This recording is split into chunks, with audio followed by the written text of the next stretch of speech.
Hello दोस्तों, एक बार फिर से स्वागत है आपका आपके अपने यूट्यूब चैनल द मोटिवेशनल गुरु पवन कुमार गुप्ता पर।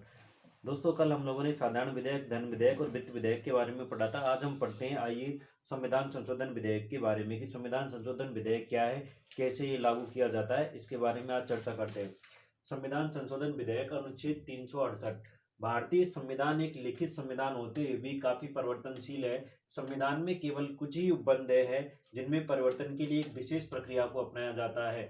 अधिकतम उपबंधों को संसद द्वारा साधारण बहुमत से ही संशोधित किया जा सकता है। संविधान में संशोधन की प्रक्रिया अनुच्छेद 368 में की गई है। तो ये आपको ध्यान रखना है कि संविधान में संशोधन की प्रक्रिया है वो अनुच्छेद 368 में की गई है। वे उपबंध जो संघात्मक ढांचे से संबंधित है, उनके संशोधन के लिए संसद के प्रत्येक सदन यानी कि लोकसभा और राज्यसभा के 2/3 सदस्यों के बहुमत तथा कम से कम आधे राज्यों के विधानमंडलों अर्थात विधानसभा और विधान परिषद का समर्थन आवश्यक है।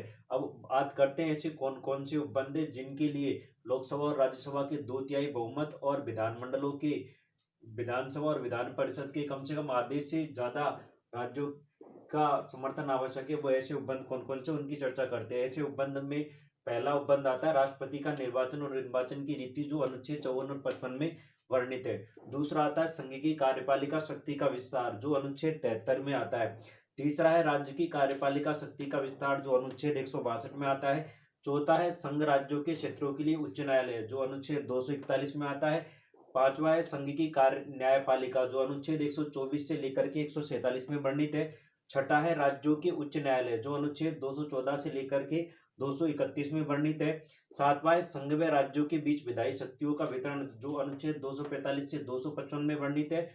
आठवां है सातवीं अनुसूची की अनुसूची में परिवर्तन, यानी संघ सूची, समवर्ती सूची और राज्य सूची। इन तीनों में हम लोग जानते हैं संघ सूची पर केंद्रीय सरकार का जो है प्रतिनिधित्व होता है, यानी केंद्र सरकार का प्रभाव ज्यादा रहता है। समवर्ती सूची में केंद्र और राज्य दोनों का रहता है, लेकिन विवाद की स्थिति में केंद्र का मान्य होता है। राज्य सूची में राज्य का वर्चस्व रहता है। राज्य सूची में राज्य के विषयों को जोड़ा जाता है।